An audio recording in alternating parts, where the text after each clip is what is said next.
Oui, c'est bien le bon moment pour acheter du diesel. Pas parce que c'est politiquement correct, mais parce que le marché panique sous les diktats de Bruxelles et brade des mécaniques solides à des prix dérisoires. Pendant que les bobos parisiens se ruent sur des voitures à pile qui les lâcheront au premier péage d'autoroute, toi, tu vas récupérer de vrais outils de mobilité à prix cassé. Mais attention, tous les diesels ne se valent pas. Il y a les bons diesels qui vont te servir 300 000 km et il y a les usines à gaz modernes qui vont te ruiner en réparation d'AdiBlue. Les ZFE terrorisent les acheteurs particuliers. Ces armes politiques contre les classes moyennes créent une psychose collective qui fait plonger la demande sur tous les diesels. Résultat concret sur le terrain, les vendeurs professionnels se retrouvent avec des stocks de diesel qui traînent pendant des mois. Un concessionnaire m'expliquait récemment qu'il bradait ses reprises diesel 20% sous l'Argus pour s'en débarrasser. Les particuliers négocient plus facilement aussi, parce qu'ils savent que leur diesel aura moins d'acheteurs potentiels qu'une essence ou un hybride. Cette peur généralisée, c'est ta meilleure alliée pour récupérer plus de voitures pour le même budget. Cette psychose du diesel atteint des proportions délirantes. Des propriétaires de diesel Euro 5, parfaitement autorisés dans leur région, les bradent par peur anticipée d'interdiction. D'autres se débarrassent de leur diesel solide pour acheter des hybrides ou des électriques qu'ils ne savent pas utiliser correctement. Cette panique irrationnelle redistribue complètement les rapports de force sur le marché de l'occasion. Les professionnels confirment tous la même tendance. Rotation plus lente sur les diesels, négociations plus serrées, marge réduite pour écouler rapidement. Cette situation crée des opportunités extraordinaires pour l'acheteur informé. Pendant que la masse suit aveuglément la propagande anti-diesel, toi, tu peux récupérer des mécaniques exceptionnelles à des tarifs impossibles il y a encore 2 ans. Concrètement, avec 15 000 €, au lieu de récupérer une Clio Essence fatiguée, tu peux viser une vraie routière diesel. Mondeo, Laguna, 508, Superbe, des segments C et D avec des coffres énormes, des suspensions dignes, du couple et de l'autonomie. Et pendant que les médias vendent du rêve électrique, la réalité du terrain reste cruelle. 300 km d'autonomie réelle l'hiver, des bornes en panne ou occupées, des temps de recharge interminables. Pour qui traverse la France régulièrement, le diesel reste l'outil rationnel par excellence. Cette réalité énergétique ne changera pas avant au moins 10 ans. L'infrastructure de recharge électrique française reste largement insuffisante et inégalement répartie. Le diesel garde donc tous ses avantages structurels pour les gros rouleurs. Mais cette aubaine a une condition absolue. Acheter le bon diesel, parce que tous les diesels ne se valent pas et la différence peut te coûter très cher.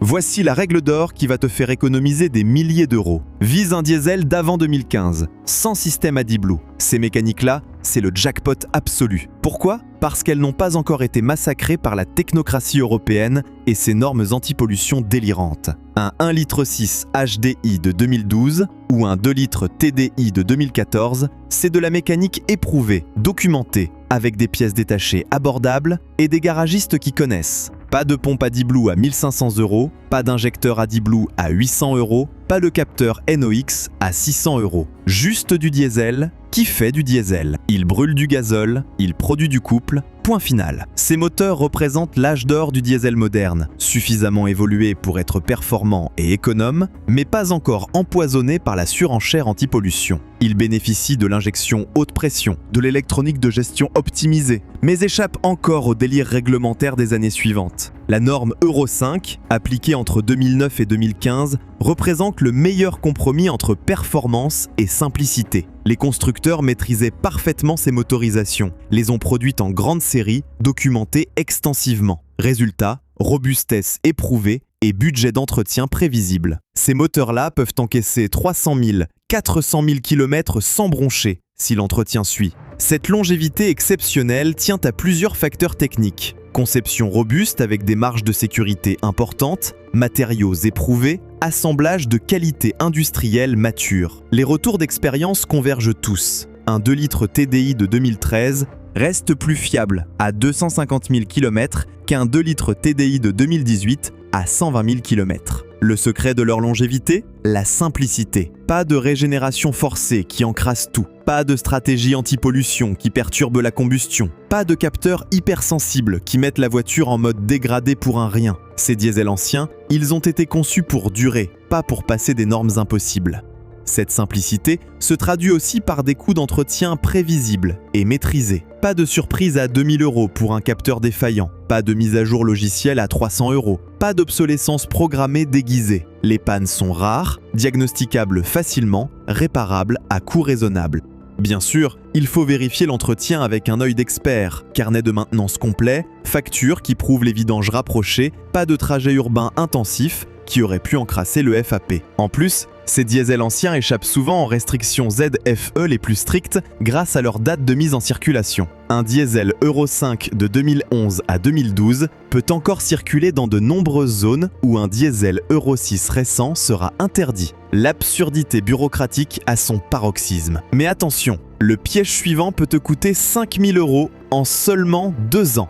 Passons maintenant aux diesels modernes, ceux qui respectent la norme Euro 6. Attention, on entre en territoire hostile. Ces mécaniques peuvent être excellentes ou te ruiner en frais de réparation selon ton usage. La différence entre les deux tient à une règle simple. Ces diesels ne supportent que les gros rouleurs. La norme Euro 6, imposée depuis septembre 2015, a révolutionné la conception des moteurs diesel. Pour respecter les limites drastiques d'oxyde d'azote, les constructeurs ont dû multiplier les systèmes. AdBlue, FAP, EGR, 3 systèmes qui vont te ruiner si tu ne sais pas les utiliser. Cette complexité technologique peut fonctionner parfaitement dans des conditions d'utilisation très spécifiques. Température de fonctionnement optimale, trajet long permettant les cycles de régénération, vitesse stabilisée qui optimise la combustion, bref, ces diesels modernes sont conçus pour l'autoroute, pas pour la ville. L'AdBlue, c'est l'invention diabolique qui transforme chaque diesel moderne en bombe à retardement financière. Ce système injecte de l'urée dans l'échappement pour réduire les oxydes d'azote. Noble intention sur le papier, catastrophe économique dans la réalité. Le système AdBlue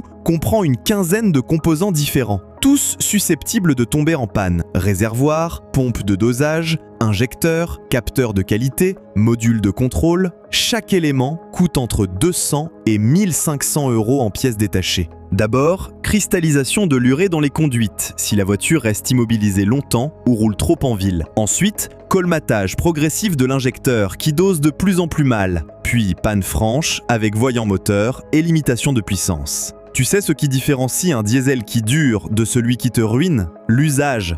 J'ai vu un propriétaire de BMW 320D de 2018 enchaîner 4500 € de réparation AdBlue en seulement 2 ans. Pompe AdBlue, puis capteur NEX amont, puis injecteur. Cette spirale infernale commence souvent par des symptômes anodins. Voyant AdBlue qui s'allume de temps en temps, message contrôler système anti-pollution, consommation d'AdBlue anormalement élevée. Beaucoup de propriétaires négligent ces premiers signaux, ce qui aggrave les dégâts. Pourtant, ces diesels modernes peuvent être rentables si tu respectes leur cahier des charges. Minimum 20 000 km par an, trajets longs qui permettent au système anti-pollution de fonctionner correctement. Dans ces conditions, un 2 litres TDI récent délivrera 200 000 km de service acceptable. L'usage optimal pour un diesel Euro 6 ? Commercial itinérant, cadre qui fait Paris-Province régulièrement, retraité qui voyage beaucoup, tous ceux qui avalent les kilomètres sur voie rapide avec des trajets de 100 km minimum. Mais si tu fais de la ville, des petits trajets école-boulot, des stationnements prolongés, alors fuis immédiatement. Le FAP ne se régénérera pas correctement, l'EGR va s'encrasser, l'AdBlue va cristalliser dans les conduites. Tu vas collectionner les voyants anti-pollution et les passages chez le concessionnaire. Les statistiques sont sans appel. 80% des pannes AdBlue concernent des véhicules utilisés principalement en milieu urbain. Usage correct plus entretien rigoureux égale solidité acceptable. Avant d'acheter quoi que ce soit, tu dois impérativement vérifier ta situation géographique et ton usage réel. Le concept des ZFE révèle toute l'hypocrisie de l'écologie politique française. Officiellement, il s'agit de réduire la pollution locale dans les centres-villes. En réalité, c'est un outil de ségrégation sociale qui interdit l'accès aux véhicules anciens, donc moins chers, donc populaires. Premier réflexe, vérifie la vignette critère de ton futur achat. Un diesel Euro 5 sera critère 2, un Euro 4 sera critère 3 et les restrictions évoluent ville par ville, maire par maire. Ce qui est autorisé aujourd'hui peut être interdit demain selon les humeurs politiques locales. Cette instabilité réglementaire rend l'achat automobile particulièrement risqué. Lyon, Paris, Marseille durcissent constamment leurs restrictions. Mais attention à ne pas tomber dans la psychose. De nombreuses ZFE restent théoriques, mal contrôlées ou s'appliquent seulement aux heures de pointe. Renseigne-toi concrètement sur tes trajets habituels plutôt que de paniquer sur des interdictions qui ne te concernent peut-être pas. Si tu vis en périphérie et travailles hors ZFE, un bon diesel ancien reste le meilleur choix. Si tu es coincé en pleine zone restrictive, alors oui, il faudra viser un Euro 6 critère 2, en acceptant la complexité AdBlue qui va avec. Cette stratégie géographique doit intégrer les évolutions prévisibles. Une ZFE qui autorise aujourd'hui les critères 2 interdira probablement les critères 3 dans 2 ans. Anticipe ces durcissements dans ton calcul économique. Acheter un diesel d'occasion, c'est un art qui demande de déjouer plusieurs pièges classiques. Fuis immédiatement les carnets tamponnés sans facture correspondante. Un carnet de maintenance, ça se falsifie en 1 heure. Ce qui ne se falsifie pas, ce sont les vraies factures détaillées avec date, kilométrage, référence pièce. Sur un diesel moderne, exige l'historique complet des régénérations FAP, des vidanges AdBlue, des mises à jour calculateurs. Un propriétaire soigneux garde tout ça. Un marchand de voitures qui te sort « Oh, ça a toujours été bien entretenu !» sans preuve, tu dégages. Les factures révélatrices d'un bon entretien, vidange régulière avec huile de qualité spécifiée constructeur. Un propriétaire consciencieux investit dans la prévention.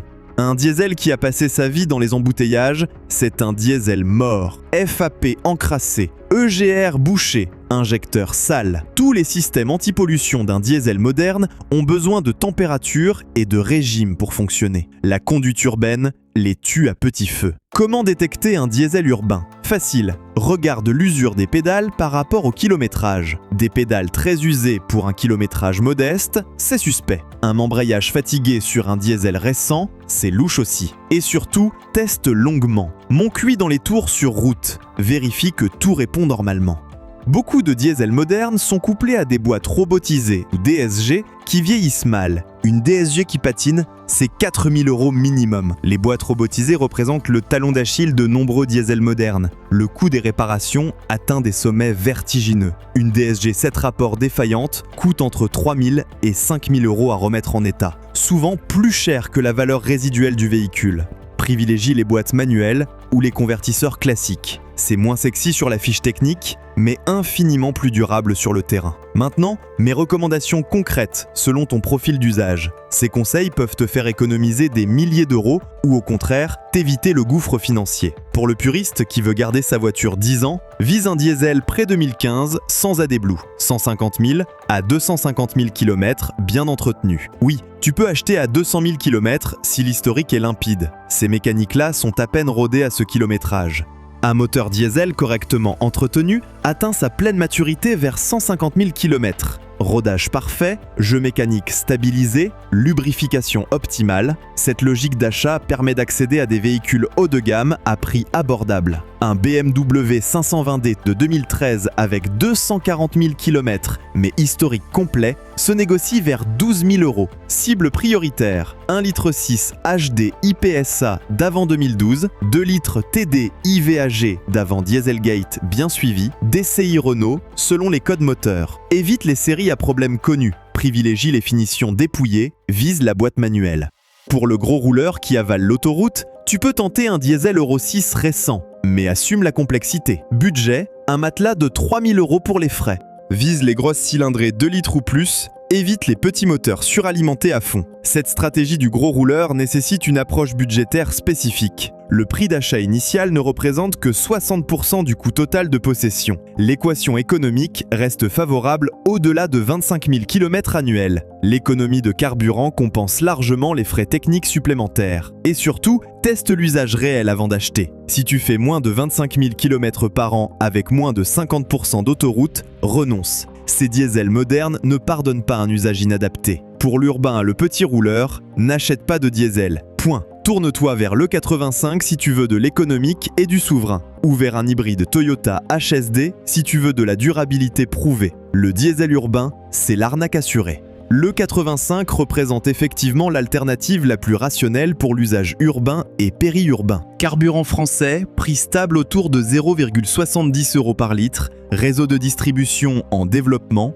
et surtout, indépendance énergétique retrouvée. La conversion E85 sur un véhicule essence récent coûte entre 1000 et 1500 €, amorti rapidement par l'économie de carburant. Cette solution E85 présente tous les avantages du diesel ancien sans les inconvénients. Simplicité mécanique, carburant abordable, pas de restriction de circulation. Attention, cette fenêtre d'opportunité se ferme en 2026. Le marché du diesel d'occasion traverse une phase unique qui ne se reproduira pas. Entre panique réglementaire et réalité technique, les rapports de force actuels redistribuent complètement la donne. Les acheteurs éclairés, qui savent identifier les bonnes affaires, récupèrent aujourd'hui des véhicules exceptionnels à prix dérisoire.